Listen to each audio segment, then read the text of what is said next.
नमस्कार सभी साथियों का। एक बार फिर से स्वागत है आप सभी का अपने इस यूट्यूब चैनल पर।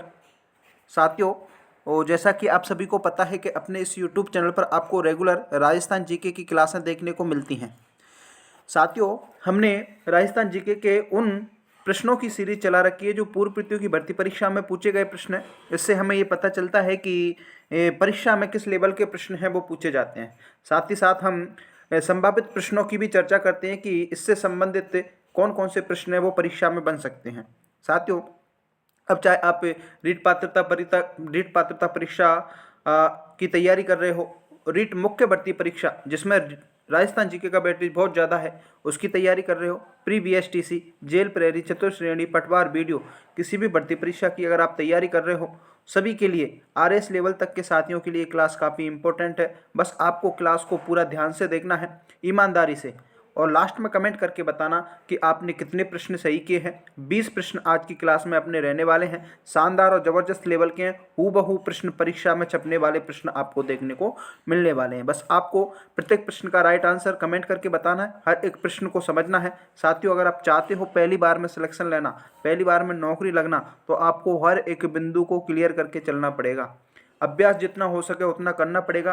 आप किसी भी भर्ती परीक्षा की तैयारी कर रहे हो, अपना एक लक्ष्य है वो हमेशा आपके माइंड में घूमता रहना चाहिए। जब तक आप उस लक्ष्य तक पहुंच नहीं जाए तब तक उस लक्ष्य को ध्यान में रखते हुए ईमानदारी से तैयारी करते रहिए। अगर आप पूरी शिद्दत से मेहनत करते हो तो निश्चित तौर पर आप सफलता प्राप्त करोगे। चलिए अब शुरू करते हैं। पहला ही प्रश्न आपके सामने रहेगा, प्रश्न को ध्यान से पढ़ना है, उसके बाद आपको राइट आंसर कमेंट करके बताना है। देखिए, बहुत शानदार लेवल के प्रश्न हैं। परीक्षा का पैटर्न बदल चुका है साथियों। मैं हमेशा बोलता हूं, हर बिंदु को क्लियर करके रखना पड़ेगा आपको। पहला प्रश्न आपके सामने है। प्रश्न क्या है कि राजस्थान के निम्न में से कौन से प्राकृतिक भूभाग गोंडवाना लैंड के हिस्से हैं। देखिए, अब आपको ये समझ में नहीं आ रहा होगा कि सर ये गोंडवाना लैंड क्या है। देखिए, जिस विद्यार्थियों जिस साथियों ने पढ़ रखा है उसके लिए तो ये सारी चीज़ें समझ में आ रखी होंगी। अगर आप थ्योरी बैच में पढ़ोगे कि पेंजिया क्या होता है, पेंतालाशा क्या होता है, पेंतालाशा से तैतीस सागर, गोंडवाना लैंड, ये किस क्या क्या बला है, तो ये सारी जब आप भौतिक विभाजन पढ़ेंगे उसमें हम सारी डिटेल से चर्चा करने वाले। फिलहाल हम क्वेश्चंस के रिलेटेड इस प्रश्न को बताने वाला हूं कि राजस्थान में निम्न में से कौन से प्राकृतिक भूभाग हैं जो गोंडवाना लैंड के हिस्से हैं। देखिए, राजस्थान का भौतिक विभाजन 4 भागों में किया था। मैंने हमेशा बताया है, कई बार इस प्रश्न को बताया है कि राजस्थान का जो भौतिक विभाजन है वो 4 भागों में आपको देखने को मिलता है। कौन कौन से हैं? एक तो आता है आपका उत्तर पश्चिमी मरुस्थलीय क्षेत्र, दूसरा आता है आपका अरावली पर्वतमाला वाला भाग, तीसरा आता है आपका पूर्वी मैदान वाला क्षेत्र, और चौथा आता है आपका दक्षिण पूर्वी पठार। इन बिंदु को आपको ध्यान में रखना है। डॉक्टर हरिमोहन सक्सेना और उनके सहयोगी हुआ करते थे A.K. तिवारी। उन्होंने राजस्थान के भौतिकीय विभाजन को देखा, धरातलीय को देखा, जलवायु को देखा। उनके आधार पर 4 भागों में उन्होंने इसका विभाजन किया था। इसमें से गोंडवाना लैंड और तैतीस सागर की बात की जा रही है। देखिए, आपका उत्तर पश्चिम मरुस्थलीय जो क्षेत्र होता है ये आपके तैतीस सागर का अवशेष देखने को मिलता है। मैंने ये प्रश्न को पहले भी बताया है, पूरी डिटेल से चर्चा की है। आपका उत्तर पश्चिम वाला जो मरुस्थलीय क्षेत्र होता है ये तैतीस सागर का अवशेष माना जाता है। आपके जो अरावली पर्वतमाला भाग होता है ये आपके गोंडवाना लैंड का क्षेत्र माना जाता है। कौन सा? गोंडवाना लैंड का अवशेष माना जाता है। पूर्वी मैदान की अगर अपन बात करें तो ये आपके तैतीस सागर का अवशेष देखने को मिलेगा। किसका देखने को मिलेगा? तैतीस सागर का अवशेष देखने को मिलेगा। और दक्षिण पूर्वी पठार है ये आपके गोंडवाना लैंड का क्षेत्र अवशेष आपको देखने को मिलेगा। अब प्रश्न क्या कह रहा है? देखिए, प्रश्न कह रहा है कि गोंडवाना लैंड का हिस्सा कौन कौन सा है। तो देखिए, एक तो आता है आपका अरावली पर्वतमाला वाला क्षेत्र और एक आता है आपका दक्षिण पूर्वी पठार वाला क्षेत्र। अब आप ऑप्शन की जब बढ़े, कहाँ बढ़ेंगे? ऑप्शन की तरफ बढ़ेंगे और ऑप्शन में सबसे पहले अरावली पर्वतमाला वाला भाग देखते हैं। तो देखिए, मध्यवर्ती अरावली प्रदेश वाला भाग, तो एक तो डी हो जाएगा। एक आता है आपका दक्षिण पूर्वी पठार, तो एक हो जाएगा आपका दक्षिण पूर्वी पठार ए में है। तो अब देख लीजिए विकल्पों में ए और डी, यानी कि ए को अपन 1 से रिप्रेजेंट कर सकते हैं, डी को अपन 4 से रिप्रेजेंट कर सकते हैं। तो 1 और 4 किस विकल्प में है सर? विकल्प नंबर सी में है। तो सी इस क्वेश्चन का क्या रहेगा? राइट आंसर हो जाएगा। साथियों, अगर आपको हर एक बिंदु क्लियर है ना तो आप इस प्रकार से हर एक प्रश्न को राइट आंसर कर सकते हो। आप जितना ज़्यादा हो सके अभ्यास कीजिए दोस्तों। आप जितना ज़्यादा अभ्यास करोगे उतने ही आपके प्रश्न आपकी नज़रों से निकलेंगे और आपका प्रश्न गलत होने की संभावना बिल्कुल ही नहीं रहने वाली है। जो साथी चैनल पर नए जुड़ रहे जो साथी चैनल पर नए जुड़ रहे हैं वो चैनल को सब्सक्राइब करके जरूर रखें। अपने इस परिवार का हिस्सा बनते हो तो निश्चित तौर पर आपको काफ़ी सारी चीज़ें हैं वो क्लियर कर दी जाएंगी एक क्वेश्चंस के साथ। जितने भी साथी जुड़ रहे हैं सभी का स्वागत है साथियों। प्रत्येक प्रश्न का राइट आंसर आपको कमेंट करके बताना है। क्लास अच्छी लग रही हो तो एक लाइक करें, शेयर करें अपने दोस्तों को। अगले प्रश्न की ओर बढ़े। अगला प्रश्न क्या है भाई, देखिए अगला प्रश्न शानदार प्रश्न है। पूछा गया प्रश्न है, हिमालय और नीलगिरी पर्वत श्रेणियों के मध्य एक सर्वाधिक ऊंची चोटी है जिसको किस नाम से जाना जाता है। ये आपके प्रश्न ने पूछा है। 4 विकल्प आपके सामने रहेंगे, सह्याद्री, विंध्याचल, गुरु शिखर, रघुनाथगढ़। देखिए आपके जो भारत है, ये अपने भारत का जो मैप मैं छोटा सा आपको यहाँ बना के बता रहा हूँ। इसमें आपका जो यहाँ पर राजस्थान पड़ता है और राजस्थान का एक ज़िला आता है सिरोही जिला, और सिरोही जिले में राजस्थान की सबसे ऊंची चोटी है जिसका नाम है गुरु शिखर। क्या है? गुरु शिखर। इस गुरु शिखर हिमालय और नीलगिरी पर्वत की जो मध्य चोटी होती है, जो कि सबसे ऊंची चोटी होती है, जिसको अपन मध्य भारत की सबसे ऊंची चोटी भी हम बोल सकते हैं। इससे प्रश्न पूछा जाता है मध्य भारत की ऊंची चोटी कौन सी? गुरु शिखर है, राजस्थान के सिरोही जिले में पड़ती है। इसकी ऊंचाई की बात करें तो 1722 या 1727 मीटर आपको देखने को मिलती है। अब सर 1722 और 1727 का क्या लफड़ा है, तो ये आपको ध्यान रखना है कि आपका जो गुरु शिखर चोटी है उसके चोटी पर एक मंदिर बना हुआ दत्ता मुनि का, उसके मंदिर को अगर अपन ऐड करते हैं तो 5 मीटर और बढ़ जाती है, तो 27 होती है, बाकी 1722 आपको देखने को मिल जाएगी। ऑप्शन में 2 आपको देखने को नहीं मिलेंगी, एक ऑप्शन में आपको देखने को मिलेगा। सी विकल्प इस क्वेश्चन का राइट आंसर है। जितने भी साथी सी का चयन कर रहे हैं सभी सही रहने वाले हैं। नेक्स्ट क्वेश्चंस की ओर बढ़ें। अगला प्रश्न क्या है, देखो प्रश्न है कि निम्न में से असंगत कौन सा। इस प्रकार के प्रश्न आपको परीक्षा में पूछे जाते हैं साथियों, ध्यान रखना है। बौराट का पठार उदयपुर में है क्या? बिल्कुल सही है गुरुजी, बौराट का पठार आपको उदयपुर में देखने को मिल जाएगा। उड़िया का पठार आपके सिरोही जिले में है, ये भी बिल्कुल सही है। मेसा का पठार की बात करें तो ये आपके राजसमंद जिले में देखने को नहीं मिलेगा, तो विकल्प नंबर सी इस क्वेश्चन का असंगत हो जाएगा।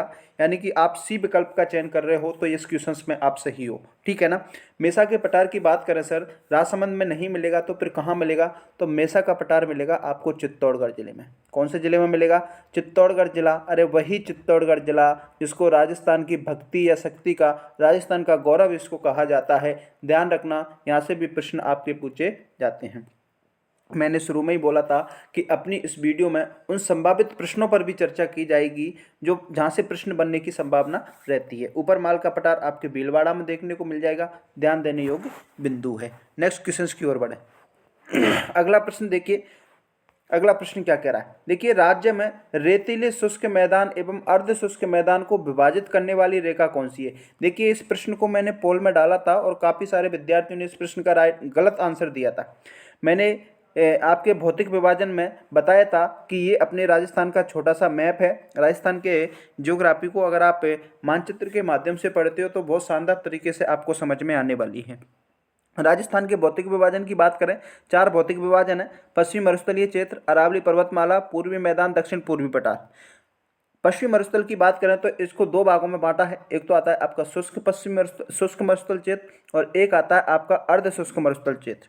और शुष्क मरुस्थल और अर्ध शुष्क मरुस्थल क्षेत्र को बांटने वाली एक रेखा होती है, ये वाली रेखा, जिसको हम 25 सेंटीमीटर समवर्षा रेखा के नाम से जानते हैं। किसके नाम से? 25 सेंटीमीटर समवर्षा रेखा के नाम से जानते हैं। कहीं कहीं आपको 0.25 सेंटीमीटर समवर्षा रेखा भी देखने को मिल जाएगी, भ्रमित होने की आवश्यकता है नहीं। और एक रेखा आती है आपकी पश्चिमी मरुस्थल और अरावली पर्वतमाला को भाग को बांटने वाली रेखा, जो कि 50 सेंटीमीटर समवर्षा रेखा होती है। यहाँ से भी आपकी परीक्षा में प्रश्न पूछा जाता है, ठीक है ना। तो रेतीले शुष्क और अर्धशुष्क मैदान को विभाजित करने वाली जो रेखा होती है उसको 25 सेंटीमीटर समवर्षा रेखा बोलते हैं। सी विकल्प को क्या कर देंगे? लॉक कर देंगे। जितने भी साथी सी विकल्प का चयन करेंगे सभी सही रहेंगे, बहुत बढ़िया, शाबाश। नेक्स्ट क्वेश्चन की ओर बढ़ो। अगला प्रश्न देखते हैं भाई। अगला प्रश्न आपके सामने है, राजस्थान का वह कौन सा जिला है जिसकी सीमा गुजरात एवं पाकिस्तान से लगती है। देखिए आपका राजस्थान का ये मैप है, मैं यहाँ पर बता देता हूँ। यहाँ पर आपका गुजरात जिला है, ये आपका पाकिस्तान है, और यहाँ पर आपका एक राजस्थान का जिला आता है जिसको अपन बाड़मेर जिले के नाम से जानते हैं। और बाड़मेर जिला एक ऐसा है जो गुजरात से भी सीमा बनाता है और पाकिस्तान से भी सीमा बनाता है। तो सी विकल्प इस क्वेश्चन का क्या हो जाएगा? राइट आंसर हो जाएगा। अगला प्रश्न देखिए भाई। अगला प्रश्न, बहुत शानदार प्रश्न है। यहाँ से कई बार परीक्षा में प्रश्न पूछा गया है, वेरी वेरी इंपॉर्टेंट है, सीधा परीक्षा में छपने वाला प्रश्न है। आदिवासियों का मुक्तिधाम स्थल किसे कहा जाता है? बताओ भाई, इस प्रश्न को इंपॉर्टेंट लगा लीजिए साथियों। आदिवासियों का मुक्तिधाम स्थल किसे कहा जाता है? ऋषभदेव को, बेडेश्वर को, हल्दी घाटी को, गोगुंदा को? कमेंट करके बताओ, 5 सेकंड का समय। प्रत्येक विद्यार्थी प्रत्येक प्रश्न का राइट आंसर कमेंट करके बताते चलिए। आदिवासियों का मुक्तिधाम महास्थल की बात करें तो ये आपके बेणेश्वर धाम को कहते हैं। किसको कहते हैं? बेणेश्वर धाम कहाँ पड़ता है सर? तो ये पड़ेगा आपके डूंगरपुर जिले में। पहाड़ों की रानी जिसको, पहाड़ों की नगरी जिसको बोला जाता है, ध्यान रखना है।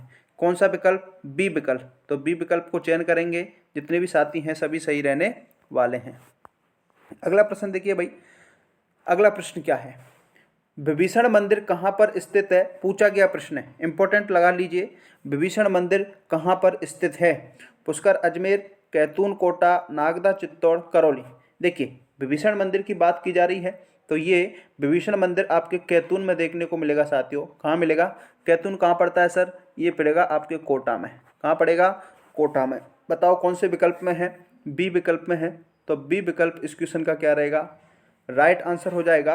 पुष्कर अजमेर में एकमात्र ब्रह्मा मंदिर है, ध्यान रखना है। ब्रह्मा मंदिर कहाँ पर है? पुष्कर में है। यहाँ से भी एक प्रश्न आपका पूछा जाता है। नागदा में आपके साहस बहू का मंदिर, सहस्त्र बाहु जिसको बोलते हैं, सास बहू भी जिसको बोलते हैं, जो कि नागदा में है। करौली में आपको कैला माता का मेला, कैला देवी का मेला जिसमें देखने को मिल जाएगा। ध्यान देने योग्य बिंदु है, यादव वंश की कुल देवी है, लांगुरिया गीत गाए जाते हैं। ये भी बिंदु आपको क्लियर करके रखना है। अगला देखो भाई, सुमेलित करना है। इस प्रकार के प्रश्न परीक्षा में पूछे जाते हैं, पैटर्न बदल चुका है। मैंने हमेशा बोला है सुमेलित करना है, ध्यान से देखना है। और इस प्रकार के प्रश्नों को हल करने का तरीका भी मैंने बताया है बहुत कम समय में। देखो, सास बहू का मंदिर की अगर अपन बात करें तो ये नागदा में देखने को मिलेगा। कहाँ मिलेगा? नागदा। तो ए में तो क्या आ जाएगा? 3। अब सीधे विकल्पों की ओर बढ़ो। ए में 3 किस विकल्प में? एक तो बी में है और एक डी में है, यानी कि ए विकल्प कट जाएगा और सी विकल्प कट जाएगा। अगला देखिए, करणी माता मंदिर कहाँ पर है? तो करणी माता मंदिर देशनोक में है। और देशनोक कहाँ पड़ता है? बीकानेर में पड़ता है। सफ़ेद चूहे पाए जाते हैं, काबा कहते हैं। यहाँ से प्रश्न बनता है। तो बी में क्या आ जाएगा? 2। अब सीधा देखो, बी में 2 कौन से विकल्प में है? विकल्प नंबर डी में है। तो डी विकल्प इस क्वेश्चन का क्या रहेगा? राइट आंसर रहेगा। आगे आपको बढ़ने की आवश्यकता ही नहीं पड़ेगी। यहाँ से आपको प्रश्न समय भी बचेगा और इस प्रकार के प्रश्नों को हल करने में बहुत शानदार तरीके से इजीली रूप से आप कर सकते हो। गणेश जी का मंदिर रणथंभौर, श्रीनाथ जी का मंदिर आपके नाथ द्वारा राजसमंद में देखने को मिल जाएगा। ठीक है ना? डी विकल्प का चयन जितने भी साथी कर रहे हैं वो यहाँ पर सही रहने वाले हैं। नेक्स्ट क्वेश्चन की ओर बढ़ो। अगला प्रश्न देखिए, राजस्थान के पाली जिले में स्थित रणकपुर किसके लिए विख्यात है? देखिए, रणकपुर जैन मंदिर आपके पाली में है और 1644 खंबे आपके यहाँ देखने को मिलते हैं, ध्यान रखना है। और रणकपुर पाली में जो बना हुआ है वो जैन मंदिर के लिए प्रसिद्ध है, ध्यान रखना है। किसके लिए? जैन मंदिर। बी विकल्प इस क्वेश्चन का राइट आंसर रहेगा। अगला प्रश्न देखिए भाई, अगला प्रश्न क्या है? राज्य में सर्वाधिक मक्का उत्पादन वाला जिला कौन सा है? देखिए, सर्वाधिक मक्का उत्पादन की बात की जा रही है और सर्वाधिक मक्का उत्पादन की बात करें तो ये आपके उदयपुर जिले में देखने को मिल जाएगा भाई। कौन से जिले में? अरे उदयपुर जिला, जिसको हम झीलों की नगरी के नाम से जानते हैं। किसकी नगरी से? झीलों की नगरी के नाम से जानते हैं। यहाँ से भी प्रश्न बनता है। राज्य में सर्वाधिक मक्का की बात करें तो उदयपुर जिला आपको ध्यान में रख लेना है। ए विकल्प इस क्वेश्चन का राइट आंसर होगा। जितने भी साथी ए का चयन कर रहे हैं वो सभी सही रहने वाले हैं। अगला प्रश्न देखिए भाई, माही सुगंधा किसकी सर्वोत्तम उत्पादन वाली किस्म है? बताओ भाई। 4 विकल्प आपके सामने हैं, चना, चावल, गेहूं, मक्का। माही सुगंधा की बात की जा रही है दोस्तों, कमेंट करके बताओ। ये मिलेंगे आपकी चावल की। किसकी किस्म है? चावल की किस्म है। अब बताओ कौन से विकल्प में है? बी विकल्प में है सर। तो बी को क्या करेंगे? पकड़ेंगे और लॉक कर देंगे। नेक्स्ट क्वेश्चन की ओर बढ़ो। राष्ट्रीय सरसों अनुसंधान केंद्र कहाँ स्थित है? बताओ। राष्ट्रीय सरसों अनुसंधान केंद्र की बात की जा रही है। सेबर भरतपुर, भैरोड अलवर, कोटा, नागौर। कमेंट करके बताओ। यहाँ से प्रश्न पूछा जाता है। राष्ट्रीय सरसों अनुसंधान केंद्र की बात की जा रही है तो ये मिलेगा आपको सेवर में। और सेवर पड़ता है आपके भरतपुर में। कहाँ पड़ता है? भरतपुर में। ए विकल्प इस क्वेश्चन का राइट आंसर हो जाएगा। अगला प्रश्न देखिए भाई, अगला प्रश्न देखो, चैती दस्तक गुलाब की खेती राज्य के किस क्षेत्र में की जाती है? बताओ। पुष्कर अजमेर, खमनौर राजसमंद, खारा बीकानेर, कुसकेड़ा अलवर। चैती दस्तक गुलाब की खेती की बात की जा रही है तो ये आपके खमनौर, कौन सा? खमनौर राजसमंद में आपको देखने को मिल जाएगी। बताओ किस विकल्प में है? बी विकल्प में है सर, तो बी को क्या कर देंगे? लॉक कर देंगे। अगला प्रश्न देखो भाई, अबली मीडी का महल एवं रावटा महल राज्य के किस वन्यजीव अभ्यारण्य की शोभा है? बताओ। अबली मीडी महल, जिसको हम हाड़ौती का ताजमहल के नाम से जानते हैं, ध्यान रखना है, हाड़ौती का ताजमहल अबली मीडी महल को कहा जाता है। प्रश्न ने ये पूछा है कि इस किस वन्यजीव अभ्यारण्य में है, तो ये आपके मुकुंदरा हिल्स वन्यजीव अभ्यारण्य में देखने को मिल जाएगा। कौन से में? मुकुंदरा हिल्स। बी विकल्प इस क्वेश्चन का राइट आंसर होगा दोस्तों। अगला प्रश्न देखो, अगला प्रश्न देखो, गागरोनी तोते के लिए प्रसिद्ध अभ्यारण्य कौन सा? देखिए गागरोनी तोता आपके झालावाड़ में एक दुर्ग पड़ता है, गागरोन दुर्ग, और गागरोन दुर्ग में संत पीपा की छतरी भी आपको देखने को मिलती है। ध्यान रखना है, पूछ रहा है प्रसिद्ध अभ्यारण्य किस में है, तो ये भी मुकुंदरा हिल्स में ही देखने को मिलते हैं। कोटा झालावाड़ में ये आपको देखने को मिल जाता है, मुकुंदरा हिल्स अभ्यारण्य। ठीक है ना, तो बी विकल्प इस क्वेश्चन का भी राइट आंसर होने वाला है। अगला देखिए भाई, अगला प्रश्न, राजस्थान, मध्य प्रदेश एवं उत्तर प्रदेश में विस्तृत वन्यजीव अभ्यारण्य कौन सा है? देखिए जो आपके राजस्थान में भी है, एमपी में भी है और यूपी में भी है, तो एक अभ्यारण्य आता है जिसको हम राष्ट्रीय चंबल घड़ियाल अभ्यारण्य के नाम से भी जानते हैं। सी विकल्प इस क्वेश्चन का राइट आंसर हो जाएगा। अगला देखो भाई, सेवण क्या है? देखिए सेवण क्या है, प्रश्न बनता है, इंपॉर्टेंट क्वेश्चन है। सेवण एक प्रकार की क्या है दोस्तों? घास है, जो कि रेगिस्तानी इलाके में पाई जाती है। न्यून वर्षा वाले शुष्क क्षेत्रों में उगने वाली एक घास होती है जिसको सेवण घास के नाम से जाना जाता है। गोड़ावन की शरण स्थली जिसको कहा जाता है, जिसमें गोड़ावन पक्षी अंडे देता है। ध्यान रखना। अगला प्रश्न देखो भाई, अगला प्रश्न देखो, चंदन वन राजस्थान के किस इलाके में पाए जाते हैं? देखिए चंदन वन की बात की जा रही है तो ये आपके हल्दी घाटी में देखने को मिलते हैं। और हल्दी घाटी कहाँ पड़ती है? ये पड़ती है आपके राजसमंद में। अब बताओ किस विकल्प में है? ए विकल्प में है सर, तो ए को क्या करेंगे?